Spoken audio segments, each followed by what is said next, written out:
All right. If y'all have hung around this long for Emmy's story, I am incredibly impressed.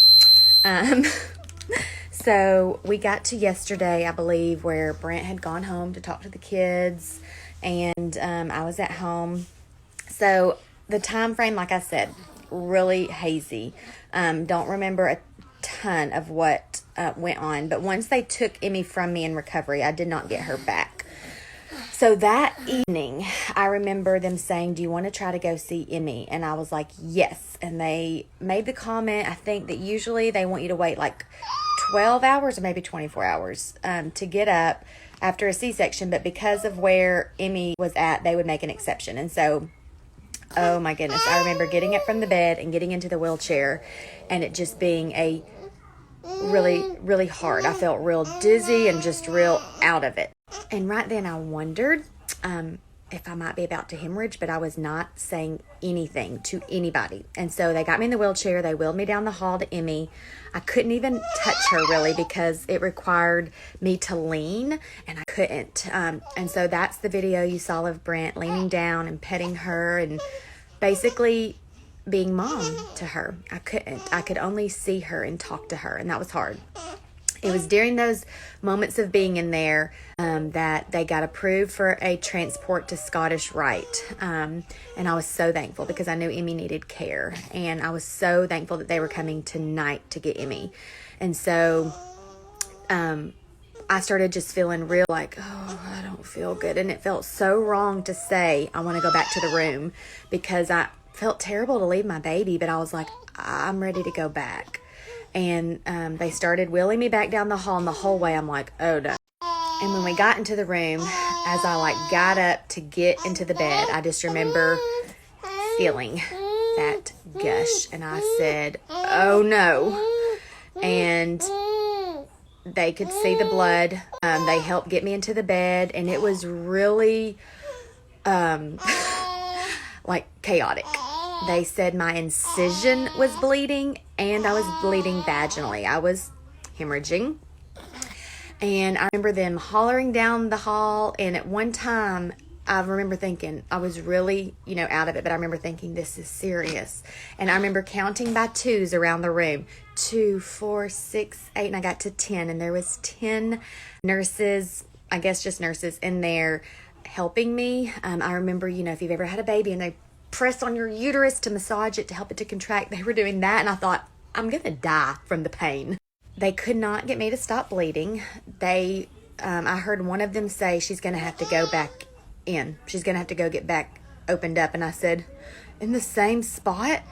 And the nurse sitting there was like, yeah, you're gonna, or I said something like a C-section, something like that. She said yes, and I mean my teeth started chattering. I was shaking. All I could envision at that time was being awake and having to go through the same thing that I had gone through that morning, getting an epidural, laying down, them cutting me back. And I mean, there's not even words to describe. I'm surprised I did not pass out from pure fear. But I laid there. At some point in time, my bleeding got under control, and I required 2 liters of a blood transfusion. And later I found out that if I had to go back into the OR, they would have knocked me out. It would have been nice to know when I was hyperventilating with that thought. Okay, so our first night started at the hospital, and I think that they had to check on me with that blood transfusion. It was a lot. I want to say every 15 minutes, every 30 minutes, something crazy all night long. In between getting up to pump, I was pumping. At that time, I didn't know what I was doing. I was pumping every 2 hours, and I was waking up to crying, babies crying. And I thought every time that I heard a baby cry that it was Emmy. And I would wake up startled, looking for my baby, and then be reminded, oh yeah, my baby's not here with me. That was hard. And so it was a long and restless night. My parents had taken the boys back to Ringgold. Brent had actually gone home to sleep. He does not like to sleep at hospitals. And so he was at home. And so it was just me and Jesus and a lot of nurses. So not only was I up all night doing all the things, but all night tears just poured out of my eyes. I wasn't sobbing, but tears were just falling out. And I remember at some point in time in the night, I'll have to look at the time, feeling like my eyelids were about to bust open. They were so swollen. I remember thinking, is it possible for your eyelids to bust open? In case you're wondering, it's not. But I took a picture of my eyelids to see what they look like. And then I think in the morning they were worse. And so I took another picture. But yeah, so just me and the Lord alone in there. And it was Thursday morning when I was laying there that I just had this peace overwhelm me with the Lord was with me. And he had a plan and a purpose in Emmy's life. And that I had been praying for years. For various people that I love that don't know Jesus. Lord, whatever it takes. And I just believe Emmy's that answer.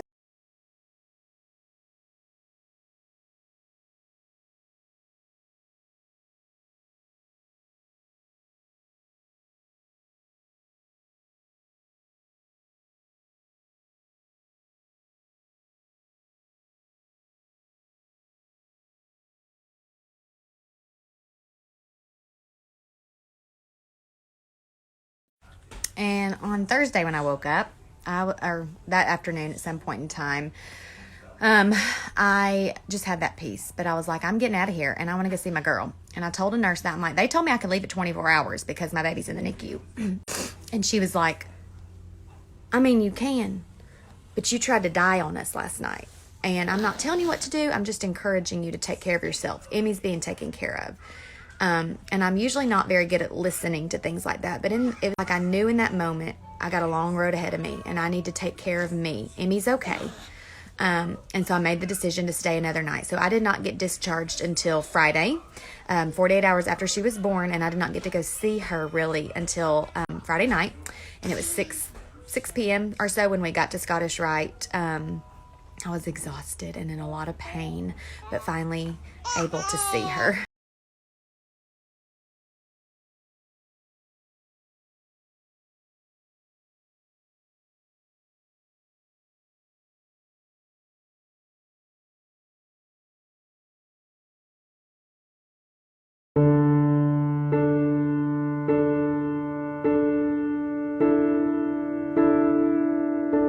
One look at you, my whole life. Who's going on a birthday walk? Who's going on a birthday walk? Oh, Dang, I you didn't. ruined it. can you scoot her down? Are we on a happy birthday walk? Yes. For who? Emmi. Can you believe we've had her for a year? Who do we owe all the thanks to? Jesus and God. Emmi.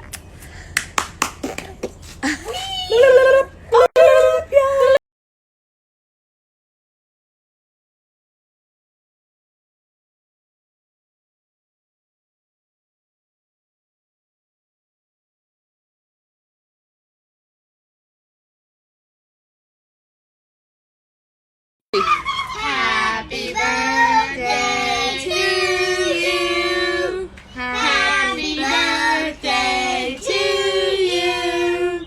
Happy birthday, dear Emmi. Happy birthday to you. Come make a wish for me. Make a wish. Let's make a wish. Look. Mom, you make Emmy's wish. Okay, I made it. Yay! You want some? All right, so she has some birthday icing from the cake. Ready, Emmi? I'm trying to do this without... Ooh. What'd you think about that birthday present? Oh, look, where'd Mommy's finger go? Here. Need some more? Say thank you. This is a bit more chitty, but I don't want to sprinkle in it. I don't want her to choke. Is it yummy? That I have a sprinkle. Yummy.